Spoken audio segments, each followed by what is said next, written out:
Well, hey everybody, JB the Ranch Mechanic here, and today is Fast Tip Friday. If you're new to the channel, I try during the summer months when I'm busier to put out a tip, not every Friday, but usually a time or two a month, where it's just something simple that you guys can use to troubleshoot a piece of equipment or maintain something properly, or something easy. These videos are usually 10 minutes or less.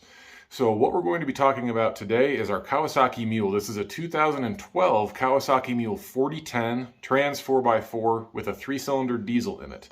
So yesterday, I gave it to our seasonal guys. They just got back. I just picked them up the other day from Salt Lake, and yesterday was their first day running this machine. They use it for gopher trapping and just getting their stuff around and whatnot when they're going out and checking all of our fields and pivots and everything.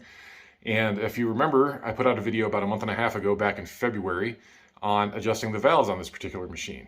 I spent a lot of time over the winter getting this thing completely up to scratch. I wanted to make sure that there were no issues with this machine for when these guys got back so they could jump in it and go. And of course, day one, they bring it back to the shop. There is zero throttle response. I'm thinking to myself, well, crap, what did I do wrong? Well, as it turns out, I didn't do anything wrong. I did replace the fuel filter.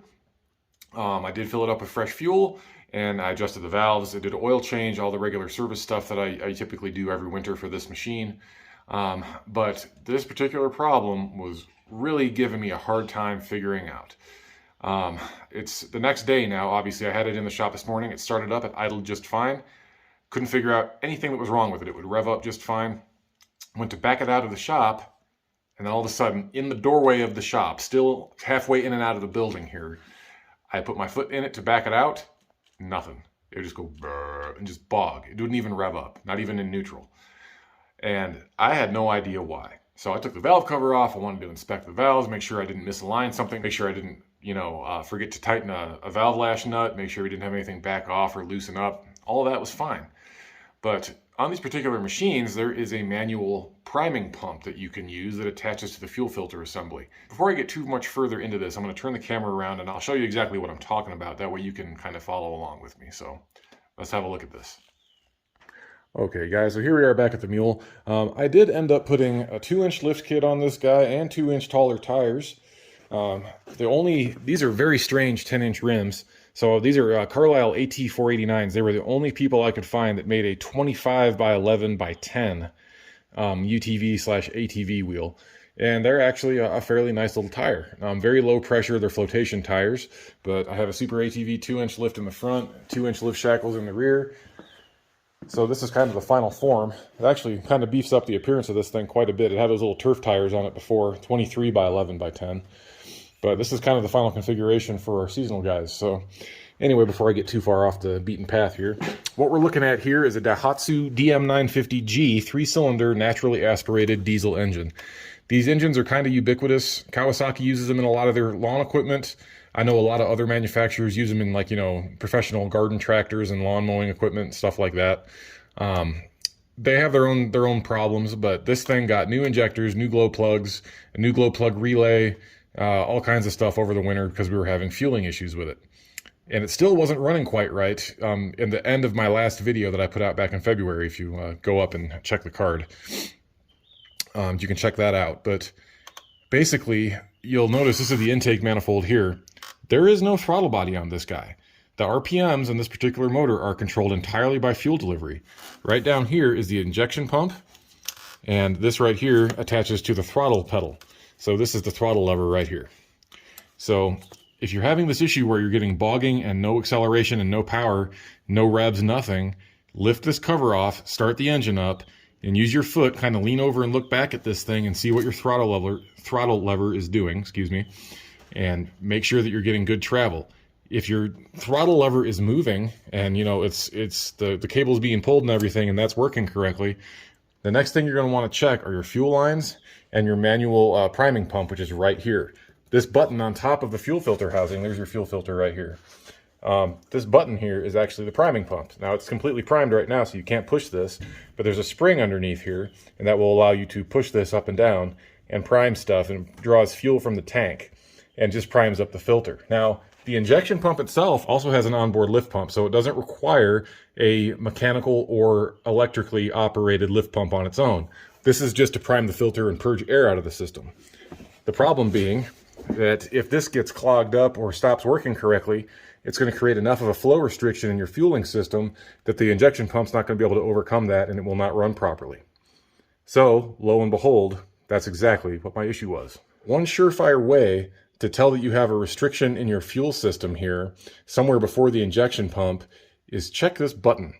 If it's not working correctly or there's a restriction here, there's going to be vacuum created inside this fuel filter housing, and it will suck that button down into the top of this housing here. And you can watch this happen. There's a water drain on the bottom here. Well, you're going to be able to see that, this white plastic deal. Loosen that, put a catch pan underneath there, loosen that, and make sure you don't have any water coming out of there. Make sure you're getting good fuel. And as soon as you break the seal on this filter housing, if this is stuck down, it will immediately pop back up because there's a pretty beefy spring underneath this thing. So if that's the case and you watch this pop back up, go ahead and tighten everything back up, start the Mule, try to prime it a little bit, restart your machine, and then look at this. And in about, between 30 seconds and a minute, you can rev it up a little bit if you want to kind of speed things up, but you'll see this button slowly get drawn down until it's flush with the top of the filter housing, and then you'll start having your fuel starvation issue. You won't be able to rev the machine up. Probably won't kill it, because like I said, the onboard injection pump here has its own built-in lift pump. So it will still idle, but you won't be able to make any power because of that flow restriction. The onboard pump is not quite strong enough to overcome that. So what I did is that I basically unplugged everything, took the filter off.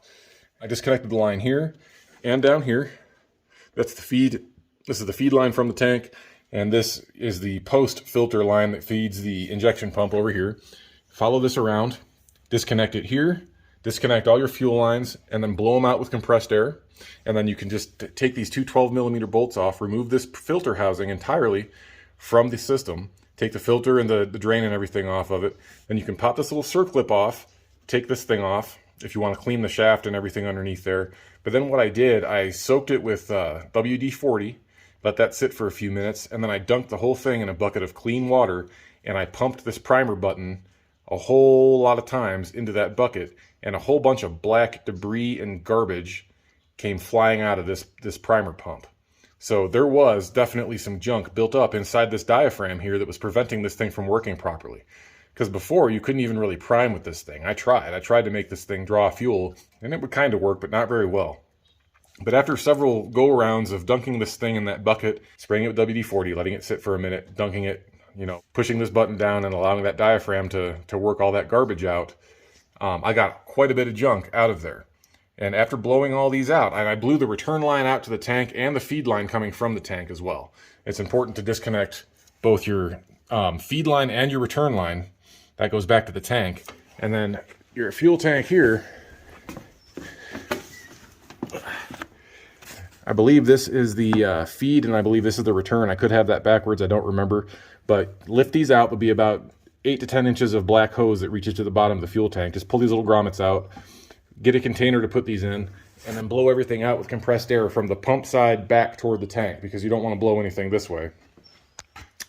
And then once you blow all those lines out and you clean out your pump, reassemble everything, and it should run fine. This thing runs absolutely beautifully now. No more rough idle, no more, it's been kind of warm this morning, but I'd really be interested to see this thing in the morning to see how much it smokes. We were having some pretty bad fueling issues with this thing. It was running really rough until it warmed up, and it was smoking really, really bad. So I'm wondering if all of that has been related to this slowly growing fuel restriction inside this primer pump. So anyway, if you're having that issue, there's been nothing that I've seen on YouTube about these DM950G diesel engines and these Kawasaki Mules. And this thing really had me chasing my tail this morning until I figured out that the restriction is probably in this primer pump. So that is where you want to start if you're having a dead pedal issue where you just push it down and you get nothing. It's restricting fuel flow, and this is going to be the culprit 99% of the time. So anyway, this video is going to be a little bit longer than 10 minutes, but I figured that if you guys own one of these machines with these 3-cylinder Daihatsu diesels in them, it'd definitely be worth pursuing if you're having a dead pedal issue or a loss of power issue. Take off that fuel filter assembly, clean it out, flush it out, blow out all your fuel lines, make sure there's no restrictions in there, and you should be good to go. So I'll go ahead and start this thing up now. It's nice and warm, but the idle is much improved. and I've been pretty happy with it. So here we go.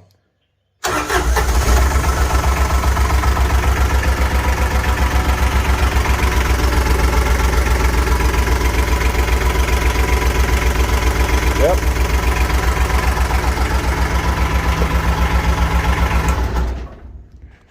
Yep, she runs beautifully now, no issues. Anyway, guys, that's all I have for you this week.